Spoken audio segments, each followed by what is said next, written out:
Hello students, welcome to part 33 and today's topic is respecting women। आज के भाग 33 में आपका स्वागत है और आज का जो विषय है हमारा वो है महिलाओं का आदर करना। आइए जाने इसके बारे में। Just like men, women also are human beings. They want to be treated with respect. They should be treated with respect. We are all made in image of God, hence we are all equal. आदमियों के समान औरतों को भी हम एक इंसान का दर्जा दें। वो भी अपने लिए एक इज्जत चाहती हैं और उनके साथ हम अच्छे से बर्ताव करें, व्यवहार अच्छा रखें, क्योंकि परमेश्वर ने हम सबको अपने ही स्वरूप में बनाया है और हम सबको बराबर रखा है। आइए हम जाने और देखें उसके बारे में। पार्ट ए से शुरुआत है। What do you think about women? Tick the correct option. आप महिलाओं के बारे में क्या सोचते हैं और जो सही है उस पर सही लिखेंगे। Men may be physically stronger than women, but mentally women are stronger as men, sometimes even stronger. Answer is correct. आदमी भले ही शारीरिक रूप से काफ़ी मजबूत हो, लेकिन जो महिलाएं होती हैं वो मानसिक रूप से काफ़ी ज़्यादा मजबूत होती हैं और कई बार मर्दों से भी ज़्यादा मजबूत होती हैं और ये आंसर सही है। If a woman is being abused by her husband, she should be quiet and tolerate it. अगर कोई महिला अपने हस्बैंड या जो उसका पति है उसके अन्याय सह रही है, गंदी गालियाँ दे रहा है उसका हस्बैंड और उसको मार पीट कर रहा है, तो उसको चुपचाप से सह लेना चाहिए बिना किसी को कुछ बताए। ये चीज़ गलत है। When there is a sickness or other problem in the family, mothers often handle the situation better than fathers. ऐसा कई बार देखा गया है कि घर पे परिवार में जब किसी को दिक्कत होती, परेशानी होती है, तो माता जी लोग जो होती हैं वो पिताजी से ज़्यादा बेहतर चीज़ों को संभालने की क्षमता रखती हैं और ये सही है। A woman should only cook and look after her husband and children. जो महिलाएं होती हैं वो केवल खाना बनाने के लिए होती हैं और अपने पति और बच्चों की देखभाल के लिए। ये गलत है। पार्ट बी में आएंगे। Answer orally in the class, yes और no. When you become adult, you will.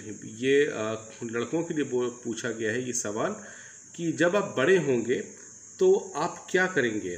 Physically hurt the women, महिलाओं के प्रति क्या व्यवहार है इससे पूछा जा रहा है। क्या आप महिलाओं को शारीरिक रूप से प्रताड़ित करेंगे? Answer is no. मैं लड़कों की तरफ से जवाब दे रहा हूँ। Pass comment about how a girl is dressed और how she behaves. No.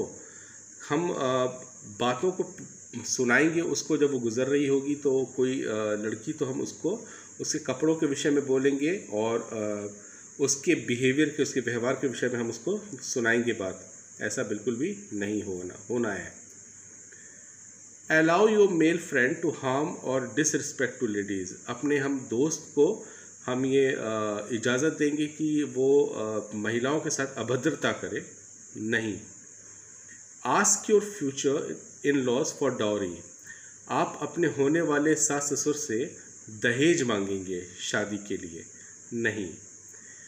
Be happy if your child was a girl. आप खुश रहेंगे जब आपके घर में बेटी पैदा होगी।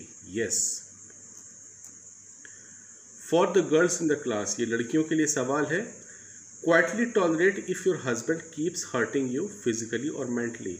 आप चुपचाप सहती रहेंगी सारे अत्याचार को, शारीरिक और मानसिक उत्पीड़न आप सहती रहेंगी। नो। Answer is no.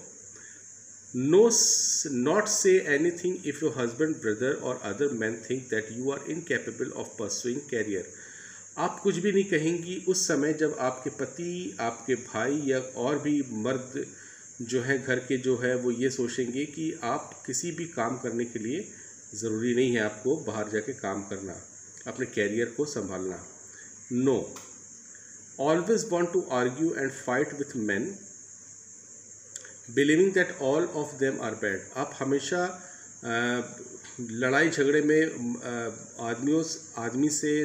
मर्दों से आप लड़ाई झगड़ा करेंगी क्योंकि आप ये सोचती हैं कि सारे मर्द खराब होते हैं? Answer is no. Show respect to only those man who respect you. आपको जो आपके साथ अच्छे व्यवहार करता है, आप उन्हीं के साथ ही अच्छे व्यवहार करेंगे? No. Be happy if you have a daughter as you would be if you had a son. आप खुश होंगी तब भी जब आपके पास जैसे बेटा है वैसी बेटी भी हो, तो आप उससे खुश रहेंगी? Answer is yes. Part C, right the names of this famous Indian womens. नाम लिखने हैं उन चित्र जो दिया हुआ है आपका पार्ट सी में, उन महिलाओं के आपको नाम लिखने हैं। ये फेमस इंडियन वुमेन्स है। पहले जो चित्र है वो महाश्वेता देवी का है, सेकंड जो है सुधा मूर्ति का, third Aruna Asaf Ali, and the last one, fourth one is Medha Patkar का चित्र है। So that's all for today's study. I hope you all well understand. Thank you and have a nice day. God bless you all.